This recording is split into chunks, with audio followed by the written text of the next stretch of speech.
was better than Lego. It was better than Lego. It was better than Lego. Have you ever sometimes wondered if you were born in the wrong generation? Because I'm sure that Silverchair have thought about this constantly. Because if you are unaware of the band, then stick around, because you are going to learn about one of the most influential bands in the Australian circuit throughout the 90s, and how they shaped that decade's music, all while only being 15 years old. Here is the story of Silverchair's debut album.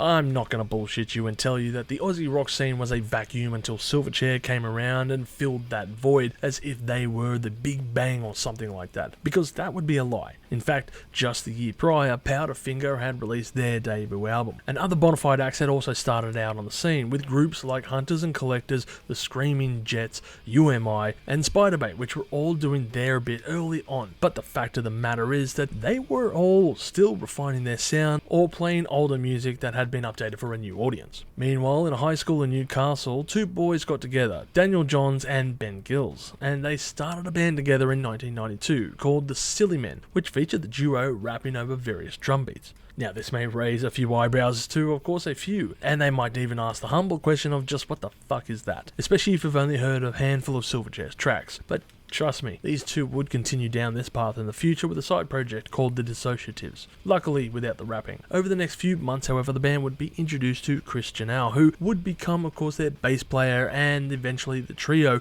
would record a few songs, such as Acid Rain, Blind, Tomorrow, and Stoned. And this would be under the band's name, The Innocent Criminals. The band would also perform on the show Nomad, a competition with many local acts, and ended up winning. And along with the help of radio station Triple J, they would soon reach national fame and release their first EP with record label Murmur in September of 1994, which would go on to sell 200,000 units, which was largely due to the radio station and their competition that they won. And all of this was a massive stir in the small mining town of Newcastle. But after this success, they entered festival studios to lay down the songs for their debut album, but made sure to record during the school holidays so they could go home and complete their homework. And of course, this record was completed within 3 weeks. Oh, and to my international audience, the word Frogstomp is taking its namesake from the action that is getting rid of cane toads, an introduced pest in Australia. Other options include the use of a golf club.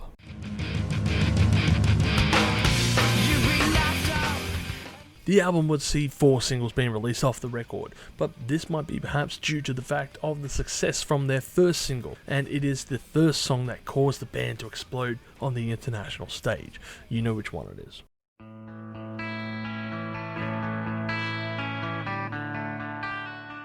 Tomorrow was a massive breakthrough success for the band, the song that was re-recorded from their original EP for the American markets, even landing a #1 spot for 6 weeks, and would end up spending 28 weeks in the charts, the longest for any single released by the band, until Straight Lines would drop some 13 years later. In fact, it would even receive a parody version by comedian Robert Grayson, aka Hunaman Das, with his version being called Frogstomp under the name Silverchair. I learned to play guitar while I was in the womb.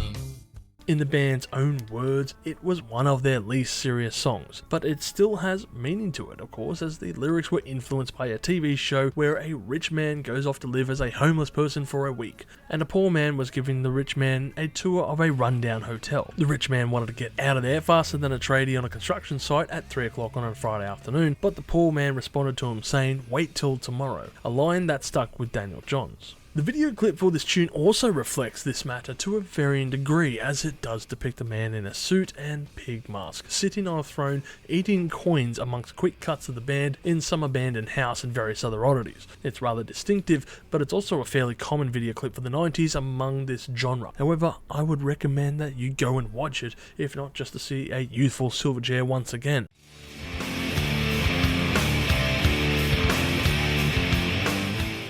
There is a major reoccurring theme with this album that sets it apart from other records of the era, and that is how a lot of the music on here has to do with dark themes. I mean, you have the song which requires a censoring called Dream, which is self-explanatory, Shade, which deals about abuse, and this tune, which entails the Bosnian War. I know, highly entertaining stuff. The lyrics aren't any game changers or soul-searchingly insightful due to, of course, the young age of the band, but what they lack in these areas, they make up for with emotion, pertinence, and honesty. It just gets down to basics here with its message, and really, it can't be faulted too hard for doing as much. The song hits hard, and really is up there for being a contender for an anti-war song akin to War Pigs.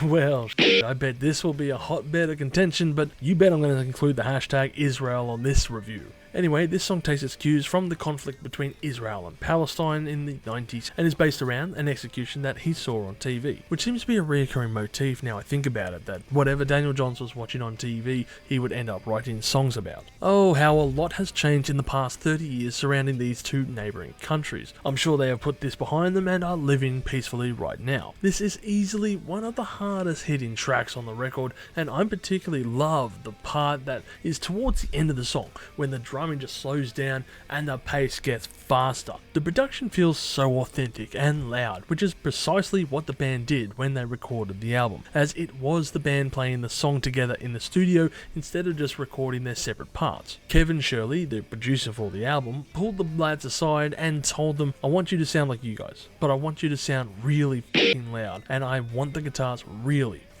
loud. And I think on a sonic level it has been captured perfectly. It really can not only be heard but felt. Israel's Son is one of the best tracks ever recorded, not only by the band, but in the history of Australian rock music. And it was done by a bunch of 15-year-olds. So if you are a young aspiring musician, then the underlying message is turn up the volume, rock out, and keep on writing.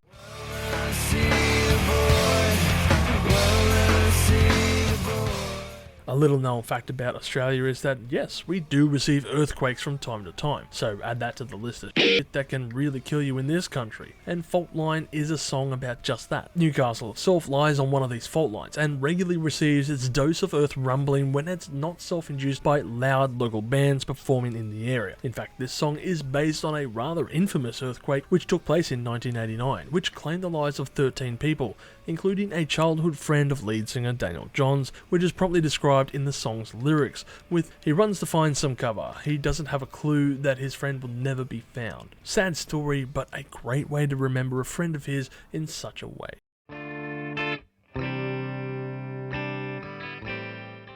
I think we'd all be lying as music fans if we didn't admit that we had a dream of making it big in a band when we were in our teenage years. I know a lot of people who were in school bands and wrote music, even putting out EPs and giving them out in school. I even recall some of these bands from high school performing at parties that I went to, but we always found ourselves joking on their behalf because ultimately, well, their music sucked if I'm being honest. I mean, who wants to listen to lyrics written by an angsty 14-year-old, or perhaps some kind of love dribble aimed at that one girl in your grade? I can only imagine these hurdles Silverchair would have faced when they were performing to their peers, and perhaps being ridiculed as such. But they found their audience, and fame of course on this record, and to call it anything short of a miracle would not be far from the truth. A lot of this would boil down to being at the right place at the right time, but also being influenced by many other bands that many other people really enjoyed, and of course found solace in that style of music. I recall an interview that Daniel Johns gave surrounding his rise to being compared to the likes of say Pearl Jam and Nirvana, and he jokingly said how he felt like a knockoff because both of these frontmen suffered immense personal issues with tough upbringings, as parents were divorced or a certain type of abuse occurred. Meanwhile, Daniel's parents were happily married in a loving life, and he had a great upbringing as such, which I guess shows the unbridled angst of a teenager.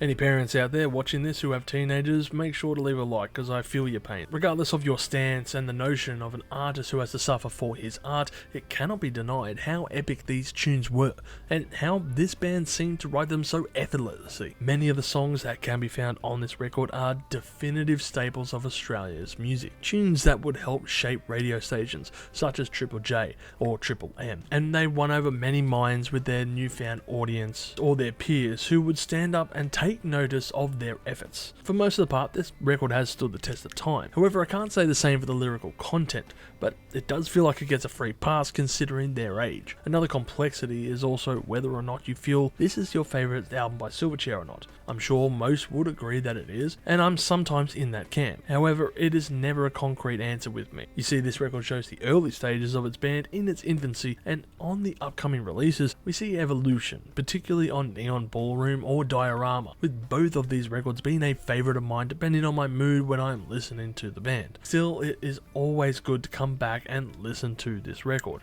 and for me at least, it never gets old.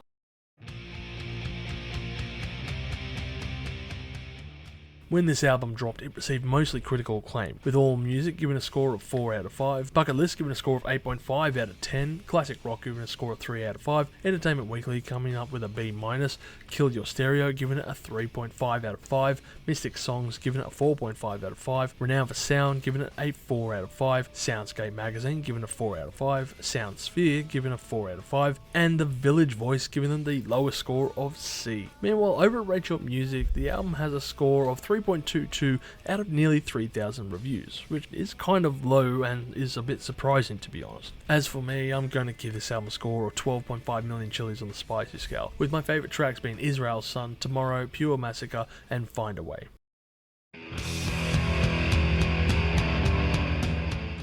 This album is certainly seen as a bit of a lightning rod record for the bustling Australian music scene of the 90s, but it was hardly the first album to do so, as mentioned with the previous other contemporary local acts. Instead, this album draws many parallels with Nirvana's Nevermind, and I don't mean that in the fact that they pretty much made an Australian carbon copy of this effort. Instead, it served as the poster boy, I guess you could say, for the Australian 90s music scene, much like Nirvana's Nevermind did. Both of them were neither the first, however, both of them were the ones that made it successful and, I guess, acceptable in the scene. Despite the band's young age, the band wrote extremely concise music that was catchy and would become quite the runaway success. And speaking of young age, it would be no surprise to find out that even until this day, they remain to be the youngest musicians to have a #1 hit in the ARIA charts at 15 years of age. As always with many albums on my retro review series, timing was everything too, as us Aussies, well, we were not quite done yet with that grunge rock sound. And despite what many people say about Black Hole Sun being the song that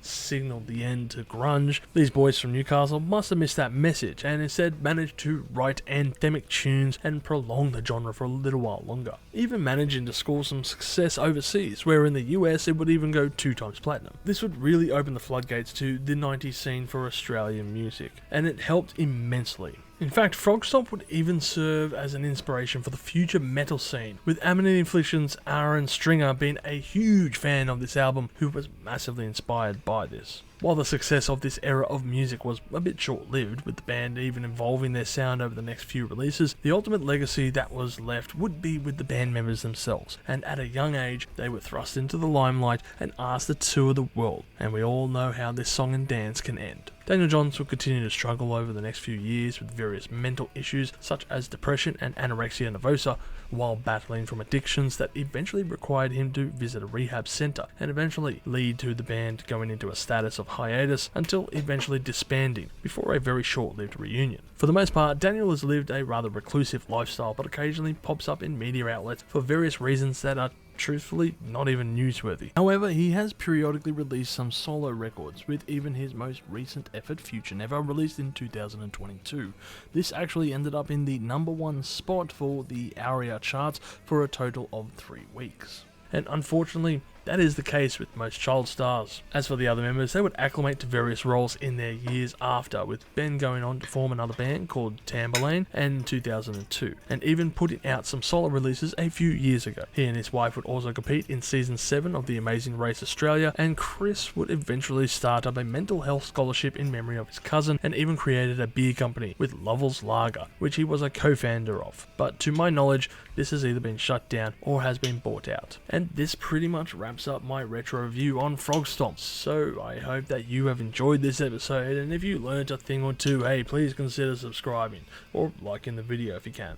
Stay spicy, people. Manager happy at the end of the day. We are also on Discord, Instagram, Facebook, and all those other social platforms if you want to check us out. As always, people, you have a great day and stay spicy.